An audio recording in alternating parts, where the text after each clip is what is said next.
शेतकऱ्यांबाबत राज्य सरकार संवेदनशील, कांदा प्रश्न आडून काही लोक राजकारण करतायत। मुख्यमंत्री फडणवीसांचा विरोधकांवर हल्लाबोल। निवडणुकीआधी कांद्याला 24 रुपये दर दिला, आता फक्त 12 रुपये का? आमदार रोहित पवारांचा खरमरीत सवाल। नाफेडनं थेट बाजार समितीत कांदा खरेदी करावा, रोहित पवारांची मागणी। पोंदू अशोक खरातचा मुक्काम, आता न्यायालयीन कोठडीत। खरातला 14 दिवसांची न्यायालयीन कोठडी। पीएमपीले कोर्टानं सुनावली कोठडी।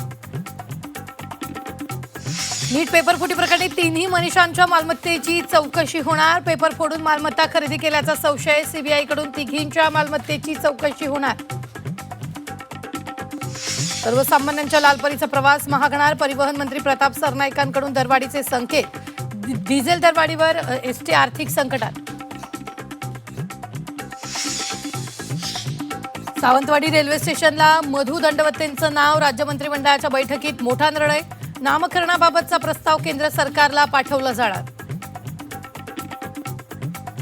वाढलेलं तापमान आणि इंधन दरवाढीमुळे भाजीपाल्याला महागाईचे चटके। शेपू पालक जुडी 40 रुपयांना, फरसबीनं गाठला 200 रुपयांचा टप्पा। चांगला पाऊस पडेपर्यंत दर चढेच राहणार। मान्सूनबाबत आनंद वार्ता। वीकेंडला मान्सून केरळमध्ये दाखल होण्याचा अंदाज। तर जूनच्या दुसऱ्या आठवड्यात मोसमी वारं तळ कोकणात प्रवेश करणार।